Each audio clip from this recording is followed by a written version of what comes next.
Fox News alert, former President Trump indicted over alleged campaign finance violations leading up to the 2016 election in a paper-thin case.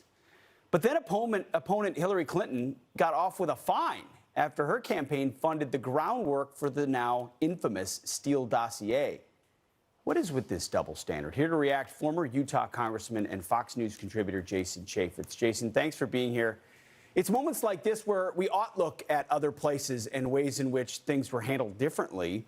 And we now know who paid for that Steele dossier. We know it was the DNC and the Clinton campaign.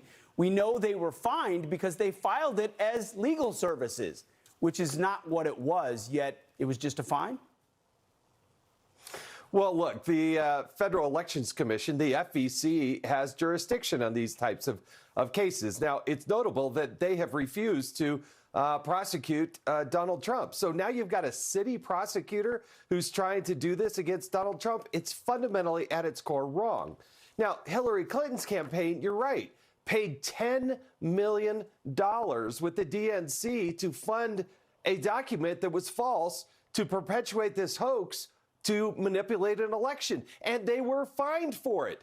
Barack Obama, when he ran for president, his campaign had to pay $375,000 in fines for improperly doing campaign finance. But again, no indictment. And then you have Joe Biden and his campaign.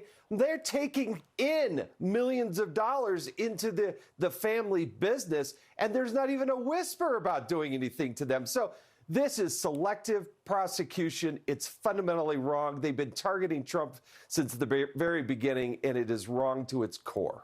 But if you look at it cynically, it's not a bad return on investment for the Clinton campaign. Spend $10 million, pay a $100,000 fine, poison the well for 3 to 4 years with a false narrative, knowing you'll never be prosecuted. And it is important to note that the FEC looked at what Donald Trump did. It's their purview and declined to prosecute, yet a local prosecute picked it up and bootstrapped it. Yeah. For Hillary Clinton's campaign and what they did, they got years of story. I mean, it was literally probably hundreds of millions of dollars in earned media they got a special counsel going after Trump. It was just a drumbeat that just kept going on, and it never ended. And they never corrected those stories at the end. And Mark Elias, who's the fixer as the attorney for the Democrats, he's been reprimanded multiple times in the past. So they have a track record over there, but the FEC is the one to deal with it. And the FEC is nowhere on this one. And there's a reason why. Yeah.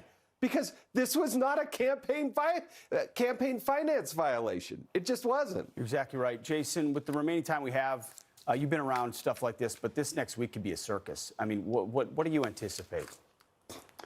Could be. I mean, that's the way the point. Democrats want it. But you know what? Congress has a purview. And what Chairman Jordan over there in Judiciary and others, they have jurisdiction to go after this. And those documents and the flow of documents and who was involved in this, the outside political influence on that DA's office, they darn well better comply with those subpoenas.